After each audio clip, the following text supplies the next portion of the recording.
안녕하십니까. 법인정의 회사입니다. 오늘 33강은 개인사업자와 법인사업자의 총이익에 대한 대표이사 및 대표의 급여 등과 법인세 등을 합한 총 세금의 민감도를 한번 분석해 보겠습니다. 지금까지 이제 전체적으로 향후의 미래 성장을 위해서 법인이 좋다 이렇게 말했지만, 그래도 아직도 570만의 시작자들은 다 개인사업자를 먼저 시작을 해보고 나서 자기가 이제 여기서 사업 실험을 해보고 또 되는지 안 되는지 또 자기 인건비라도 건지는지를 보고 나서 이게 된다 싶으면 이제 법인으로 전환되는 것이죠. 그래서 우리나라의 그 법인 여건이 이제 납품 여건이 나쁜 게, 대기업이나 재벌기업들이 일감 몰아주기 회사 같은 걸 많이 만들어오고 자회사, 관계회사 아니면 뭐 겉으로는 나타나지 않지만 뒤로 또 관계회사도 있고 해가지고 거기다 또 다시 작은 개인 창업자들이 납품을 하기 때문에 이익이 중간에 자꾸 차단이 돼서 이제 갈라지니까 이 마지막 납품 3차 벤더들의 납품 이익은 참 형편없이 작습니다. 그러나 미국 같은 경우는 유니콘 기업가치 10억 달러, 즉 순이익으로 치면 한 1억 달러인데 1억 달러면 우리로 1,000억 원이죠. 이런 정도의 기업이 중국이나 미국에서는 상당히 잘 육성이 되고 있습니다. 그하고 시장이 넓고 인구도 많고 또 이 일감 몰아주기 같은 개념이 좀 비교해 우리보다 덜 할 거라고 생각이 됩니다. 그래서 이렇게 웬만한 창업자들의 좋은 아이디어가 있으면 그것이 직접 시장에서 반응을 받아가지고 유니콘 기업으로 성장할 수가 있다, 그런 얘기죠. 우리는 아직 그런 것이 잘 생태계가 형성이 안 되어 있는 건 사실인 것 같아요. 자, 그래서 이런 강의 내용에 대해서 제가 역시 안세재경 채널에 매주 이렇게 발견하면서 보도하고 있습니다. 이것이 이제 이 기업경영조사 회계투영 책에는 132페이지에 있습니다. 32페이지에 이렇게 잘 요약이 되어 있으니까 한번 보시고요. 자, 그거를 한번 우리가 스푼에다 써넣어서 어떤 민감도가 있는지를 분석해 보기로 하겠습니다. 자, 개인사업자 법인이 이제 총이익에 대해서 이제 어떤 처음에 개념의 구분은 사업주의 전체 소득에 대해서, 개인사업자의 경우는 그 전체 이익에 대해서 1년 동안 전체 이익에 대해서 단일과세가 되는 것이죠.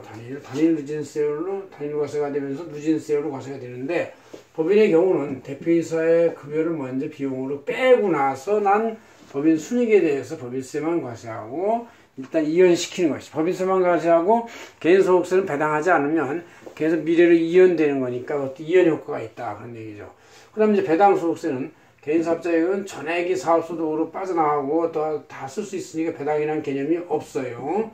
그러나 법인에서는 이제 대표자 급여를 연말정산 근로소득을 한 다음에 향후에 법인의 순이익에 대해서 나중에 당년도 아니면 다음 연도 배당할 때 합산 종합과세가 된다. 뭐하고? 개인의 근로소득, 이 오너의 근로소득하고 이 배당소득세를 합산해서 종합소득세를 낸다, 그런 얘기죠. 그럴 때 그 사업 전체 순이익에 대해서 개인사업자는 이제 만약에 순이익이 2억 원이라면 다단계 누진세를 다 적용하면은 한 5,660만 원 정도가 나옵니다. 그러나 법인의 경우는 대표자 1억 연봉에 대해서 먼저 소득세로 2천만 원이 계산이 될 거고, 법인 순이익에 대해서 1억 원에 대해서 법인세 1,000만 원이 계산이 될 거고, 또 이 1억 원을 이익준비금을 10% 하지만 그렇지 않고 전액 배당한다고 가정했을 때 이거에 대한 종합소득세를 환산했을 때 이 금액은 2,500만 원이 됩니다. 그래서 이거를 셋 다 더하면 5,560만 원이 돼요. 그래서 순이익 2억 원 근처 내에서는 개인의 이 종합소득세가 법인보다 조금 많습니다. 그것은 아마 1억까지에 대해서 법인세가 12%로 막아주는 이제 낮은 세율이 있고, 왜냐면 여기는 이제 이렇게 무조건 타고 올라가는데 법인의 경우는 소득을 이렇게 법인 소득으로 한번 자르고 그래서 10%만 과세하고 또 개인 소득을 잘라서 하고 하니까 이게 나중에 올라타도 세액공제 해주고 이렇게 해서 쪼개기가 있기 때문에 이제 약간 비슷하거나 조금 더 많다고 볼 수 있어요. 그러나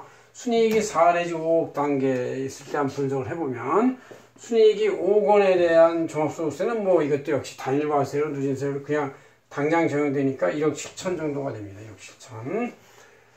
자, 근데 법인의 경우는 만약에 이제 이 5억의 순이익을 대표이사의 연봉으로 3억으로 쪼개서 할 때 이 원천세는 9,460만 원이 나오고, 그 법인의 단기순이익 2억 원까지는 역시 10%의 세율이 적용되니까 2천만 원이 됩니다. 그죠? 그 다음 이제 이 2억 원을 그대로 전액 배당했을 때의 한계세율 추가액은 6,500만 원 정도가 됩니다. 그죠? 이렇게 해서 이렇게 3개 더하면은 1억 8천 정도의 세금이 나와요.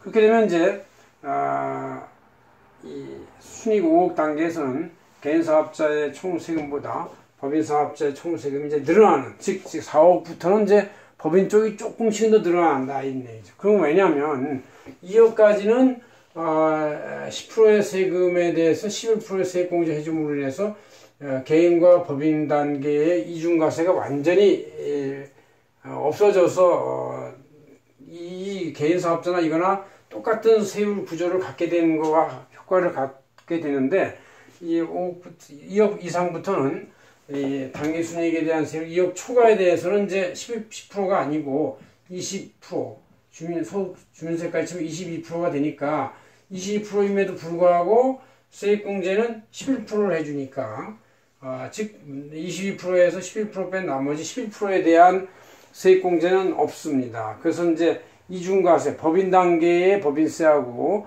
개인 소득세의 종합소득세 합산의 그 세금하고의 이중과세가 11%만큼 이제 날아가는 수가 생기니까 점점 법인 쪽의 세금이 좀 더 높아지긴 하는데 그래도 이것은 이제 이연되고 또 연봉이라는 게 뭐 3억 정도면 생활하는데 전혀 문제가 없이 남고도 또 신나죠. 근데 뭐 그래서 이거를 한꺼번에 다 이 과세하는 것보다 이연시키는 효과가 있고 기업을 키워서 언젠가 유니콘 기업 같이 큰 기업을 키우는데 이 하나의 디딤돌이 될 수가 있다. 그런 얘기죠. 그래서 이중과세가 완전히 해소가 안 되기 때문에 법인세가 조금은 더 높아요. 근데 많이 높지는 않습니다. 그래서 여러분들이 이 법인으로함에 대해서는 세금 민감도에서도 이렇게 2억, 2, 3억 여러분들이 이제 연봉 정도 생각하는 이익에서는 역시 비슷하거나 법인이 유리하고 그 이유 커서도 그렇게 많이 늘어나지 않는다는 걸 알 수가 있습니다. 그래서 우리가 어떤 사업의 인력 재채용 또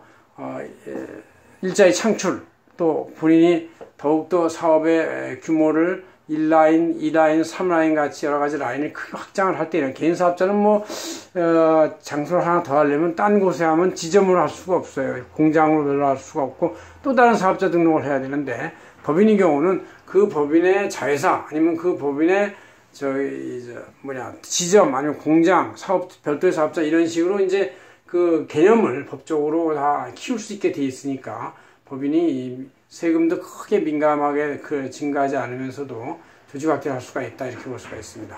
고맙습니다. 박인종 회계사였습니다.